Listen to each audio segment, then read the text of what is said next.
Dear students, السلام علیکم اور خوش آمدید آپ کی اردو کلاس میں۔ امید ہے آپ اچھی طرح سے ہوں گے اور خوش و خرم ہوں گے۔ Very good.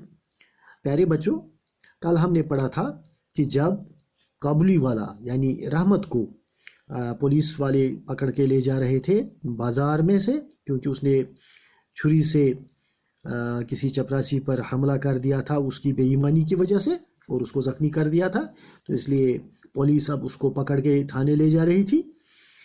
تو اسی اسنا میں منی کے باپ نے اس کو دیکھا تھا اور پولیس والوں سے پوچھا تھا کہ بھئی آپ اس کابلی والے کو کیوں لے جا رہے ہو، تو انہوں نے سارا قصہ سنا دیا تھا۔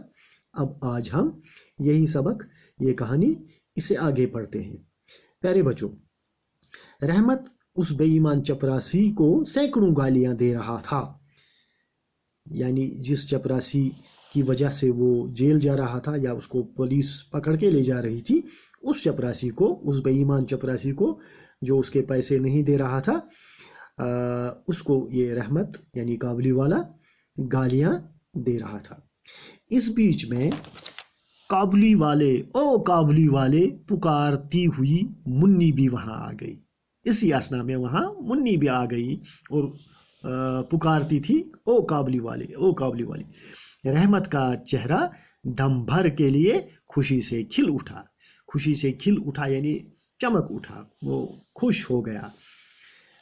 منی نے آتے ہی اسے پوچھا، جب منی نے کابلی والے کو دیکھا تو اس نے آتے ہی پوچھ لیا اسے، تم سسرال جاؤ گے؟ کیونکہ اس کو پولیس والے پکڑ کے لے جا رہے تھے، ہتھ کڑی لگی ہوئی تھی ہاتھ میں، تو منی کو پتہ نہیں تھا سسرال کیا ہوتا ہے۔ وہ سمجھی کہ شاید اس کو سسرال لے جا رہے تھے، تو اس نے آتے ہی سوال داغ دیا کابلی والے سے اور پوچھا، تم سسرال جاؤ گے؟ رحمت نے ہنس کر کہا، ہاں وہیں جا رہا ہوں۔ اس نے، کابلی والے نے ہنس کر کہا، ہاں وہیں جا رہا ہوں۔ اس نے دیکھا کہ اس جواب سے منی کو ہنسی آ گئی۔ تب اس نے گونسا دکھا کر کہا، میں سسر کو مارتا ضرور، لیکن کیا کروں، میرے ہاتھ بندھے ہوئے ہیں۔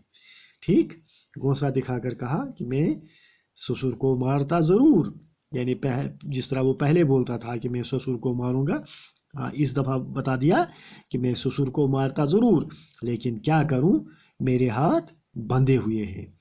یعنی اس وقت اس کے ہاتھوں میں ہتھ کڑی لگی ہوئی تھی، تو یہ اس بات کی طرف اشارہ کر رہی ہے، تو یہ اس بات کی منظر کشی کی گئی ہے یہاں پہ۔ کچھ دنوں بعد اس جرم میں رحمت کو 7 سال کی سزا ہو گئی۔ انا للہ و انا الیہ راجعون۔ تو بیچارے رحمت کی سزا ہو گئی، کورٹ نے اس کو سزا سنا دی، اس جرم میں 7 سال کی سزا، اور اس کو جیل لے گئے۔ اس واقعے کے بعد کئی سال گزر گئے۔ منی کابلی والے کو بھول گئی۔ ٹھیک ہے، جب بہت سارے سال گزر گئے تو منی اس کو بھول گئی۔ منی بڑی ہو گئی اور پھر اس کی شادی بھی طے ہو گئی۔ ٹھیک ہے، آخر کار شادی کی تاریخ آ پہنچی۔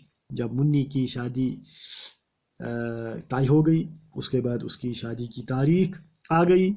مہمانوں سے گھر بھرا ہوا تھا، تو گھر پہ مہمان بلائے گئے تھے، سب لوگ جب آ گئے تھے، گھر بھرا ہوا تھا مہمانوں سے۔ میں اپنے کمرے میں بیٹھا کچھ کام کر رہا تھا۔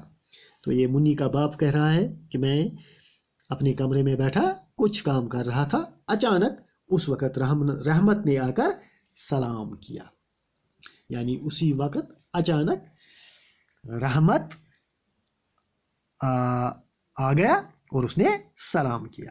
پہلے تو میں اس کو پہچان نہ سکا، کیونکہ بہت سال ہو گئے تھے، اس لیے میں اس کو پہچان نہ سکا، پہچان میں دقت ہو گئی، لیکن اس کی ہنسی سے سمجھ گیا کہ یہ رحمت ہے۔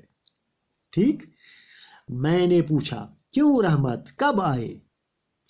کل شام جیل سے چھوٹا ہوں۔ رحمت نے جواب دیا، کل شام جیل سے چھوٹا ہوں۔ میں نے کہا، آج تو میں بہت مصروف ہوں، پھر کبھی آنا۔ یعنی یہ کہہ رہا ہے مصنف، یہ منی کا باپ کہہ رہا ہے کہ میں نے رحمت سے کہا، آج تو میں بہت मसरूफ़ हूँ, यानी मुझे बहुत काम है। फिर कभी आना, तुम फिर कभी आ जाना। वो उदास होकर जाने लगा। उदास माने गमगीन, दिल मलूल, तो वो गमगीन होकर, उदास होकर जाने लगा, लेकिन फिर हिचकिचाते हुए बोला, फिर हिचकिचाते हुए यानी झिझकते हुए बोला, बाबूजी मुन्नी कहाँ है? बाबूजी मुन्नी कहाँ है? तो उसने मुन्नी के बारे में पूछा, मुन्नी कहाँ है? मैंने कहा आज घर में काम है, मुन्नी से मुलाकात नहीं होगी।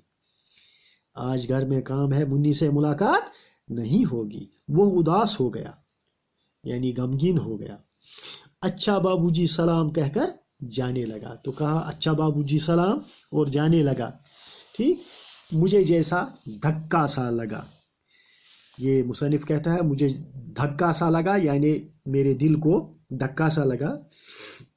जी चाहा कि उसको बुला लूं, यानी मेरा दिल चाहा कि उसको वापस बुला लूं, उसको रोक लूं। इतने में देखा कि वो खुद ही वापस आ रहा है। वो खुद ही वापस आ गया। पास आकर उसने कहा, क्या कहा? ये कुछ किशमिश बादाम मुन्नी के लिए लाया था, उसको दे दीजिए। हाँ, देखिए ना, दोस्ती कैसी होती है, प्यार कैसा होता है, मोहब्बत कैसी होती है। इस बेचारे ने किशमिश और बादाम लाए थे मुन्नी के लिए, तो अब ये उसके बाप से कह रहा है ये कुछ किशमिश बादाम मुन्नी के लिए लाया था, उसको दे दीजिए। मैंने उसको कीमत अदा करनी चाहिए। तब उसने मेरा हाथ पकड़ लिया और कहा, आपकी मेहरबानी मैं कभी नहीं भूल सकता, मुझे कीमत न दीजिए। बाबूजी मुन्नी जैसी मेरी भी बेटी है, इसलिए मैं उसके लिए मेवा लाया था, मैं यहाँ सौदा बेचने नहीं आता था। अल्लाह अल्लाह। देखा बच्चों, तो इस काबली वाले ने क्या कहा? इसने कहा, जब उसने इसके मुन्नी के बाप ने उसको पैसा देना चाहा, कीमत देनी चाहिए, तो काबली वाले ने जवाब दिया, हाथ पकड़ लिया इसका और कहा, आपकी मेहरबानी मैं कभी नहीं भूल सकता, मुझे कीमत न दीजिए कि मैं पैसे नहीं लूँगा। बाबूजी मुन्नी जैसी मेरी भी बेटी है। तो काबली वाले ने कहा, जैसी मुन्नी है वैसी ही मेरी भी एक बेटी है, इसलिए मैं उसके लिए मेवा लाया था, मैं यहाँ सौदा बेचने नहीं आता था। अब राज की बात बता दी कि मैं यहाँ सौदा बेचने नहीं आता था, बल्कि मुन्नी जैसी मेरी भी बेटी है, अब मैं इसलिए मैं मुन्नी से मिलने यहाँ आता था। इतना कहकर उसने कुर्ते के अंदर से एक मेले कागज की पुड़िया निकाली। कुर्ते के अंदर से एक मेले कागज की पुड़िया निकाली। बड़ी एहतियात से पुड़िया खोलकर मेरे सामने रख दी। उस कागज पर एक छोटे से हाथ का निशान था, छोटे से हाथ का निशान। अपनी बेटी की इस निशानी को छाती से लगाकर रहमत इतनी दूर मेवा बेचने कलकत्ता आता था।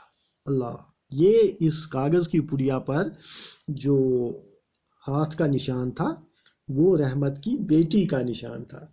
तो इस निशानी को उसने अपनी छाती से लगा कर रखा था।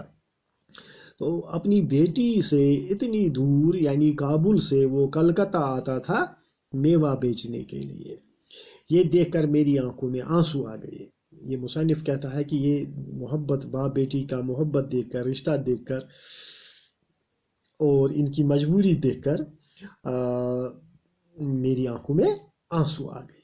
मैंने उसी वक्त मुन्नी को अंदर से बुलाया। तो इसने मुन्नी को आवाज़ दी और उसे बुलाया।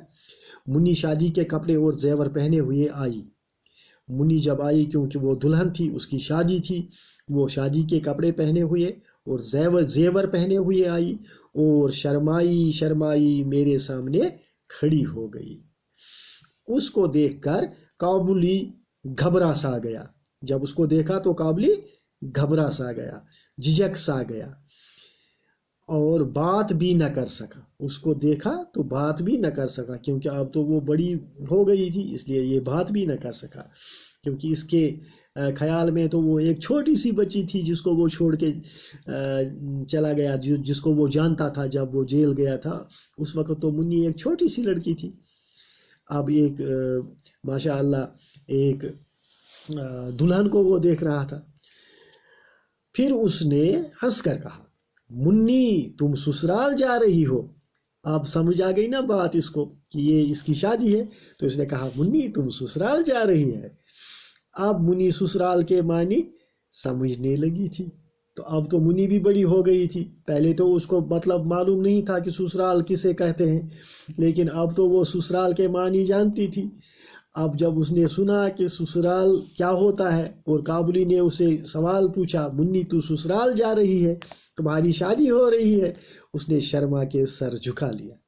उसने शर्मा के सर झुका लिया। रहमत कुछ सोच कर ज़मीन पर बैठ गया। उसको यकायक एहसास हुआ कि उसकी बेटी भी इतने दिनों में बड़ी हो गई होगी। उन 8 बरसों में उसका क्या हुआ कौन जाने। वो उसकी याद में खो गया। तो उसको अपनी बेटी की याद आ गई और उसकी यादों में खो गया। तो इसी के साथ ये कहानी कंक्लूड होती है। ये अफसाना यहाँ पर ही ख़त्म होता है। तो ये रविंद्रनाथ टैगोर का लिखा हुआ अफसाना है, काबुली वाला। तो प्यारे बच्चों, मुझे उम्मीद है आपने इस कहानी को बड़ा दिलचस्प पाया होगा, आप इससे लुत्फ़अंदोज़ हुए होंगे। तो इसके कुछ सवालात हैं, मश्की सवालात, वो हम अगली वीडियो में करेंगे। आज के लिए इतना ही। अल्लाह हाफिज़ एंड टेक केयर।